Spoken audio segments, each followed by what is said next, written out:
ವೀಕ್ಷಕರೇ, ಕಲ್ಪತರು ನ್ಯೂಸ್ಗೆ ಎಲ್ಲರಿಗೂ ಆತ್ಮೀಯವಾದ ಸ್ವಾಗತ.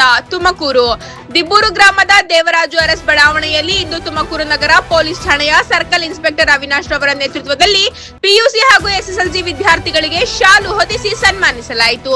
ಇದೇ ವೇಳೆ ಪ್ರಾಥಮಿಕ ಶಾಲಾ ವಿದ್ಯಾರ್ಥಿಗಳಿಗೆ ನೋಟ್ಬುಕ್ ಹಾಗೂ ಪೆನ್ಗಳನ್ನು ವಿತರಿಸಿ ಪ್ರೋತ್ಸಾಹಿಸಲಾಯಿತು. ಈ ಸಂದರ್ಭದಲ್ಲಿ ಮಾತನಾಡಿದ ಅವಿನಾಶ್ ರವರು, ಪೋಷಕರು ಎಷ್ಟೇ ಕಷ್ಟಗಳಿದ್ದರೂ ತಮ್ಮ ಮಕ್ಕಳನ್ನು ಕಡ್ಡಾಯವಾಗಿ ಶಾಲೆಗೆ ಕಳುಹಿಸಿ ವಿದ್ಯಾವಂತರನ್ನಾಗಿ ಮಾಡಬೇಕು ಎಂದು ಮನವಿ ಮಾಡಿದರು. ವಿದ್ಯಾರ್ಥಿಗಳನ್ನು ಉತ್ತೇಜಿಸುವ ಉದ್ದೇಶದಿಂದ ಅತಿ ಹೆಚ್ಚು ಅಂಕ ಗಳಿಸಿದ ವಿದ್ಯಾರ್ಥಿಗಳಿಗೆ ಹಾಗೂ ವಿದ್ಯಾರ್ಥಿನಿಯರಿಗೆ ಪ್ರತಿಭಾ ಪುರಸ್ಕಾರ ನೀಡಲಾಯಿತು. ಕಾರ್ಯಕ್ರಮದಲ್ಲಿ ಸ್ಥಳೀಯ ಮುಖಂಡರಾದ ಇಂದ್ರಕುಮಾರ್ ಡಿಕೆ, ಚಕ್ರಪಾಣಿ, ಜಗದೀಶ್, ಶಿವರಾಜ್ ಬಾಬು, ಮೋಹನ್, ಸೈಯದ್ ಆಫ್ರಿದ್, ತಿಮ್ಮರಾಜು ಹಾಗೂ ನಾರಾಯಣ್ ಉಪಸ್ಥಿತರಿದ್ದು ವಿದ್ಯಾರ್ಥಿನಿಯರಿಗೆ ಶುಭ ಕೋರಿದರು. ಜೊತೆಗೆ ತುಮಕೂರು ನಗರ ಪೊಲೀಸ್ ಠಾಣೆಯ ಅಧಿಕಾರಿಗಳು ಹಾಗೂ ಸಿಬ್ಬಂದಿ ವರ್ಗದವರು ವಿದ್ಯಾರ್ಥಿಗಳಿಗೆ ಗೌರವಿಸಿದರು. ವರದಿ ಇಂದ್ರಕುಮಾರ್ ಡಿಕೆ, ಕಲ್ಪತರು ನ್ಯೂಸ್, ತುಮಕೂರು.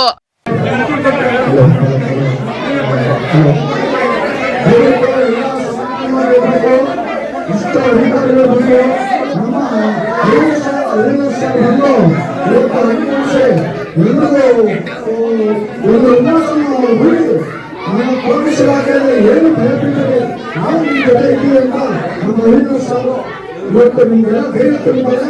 ಇದುವರೆಗೂ ಎಷ್ಟೇ ಅಧಿಕಾರಿ ಬಂದರೂ ಇಂಥ ಕೆಲಸ ಯಾರು ಮಾಡಿಲ್ಲ. ಮಾಡಿದ್ದಾರೆ.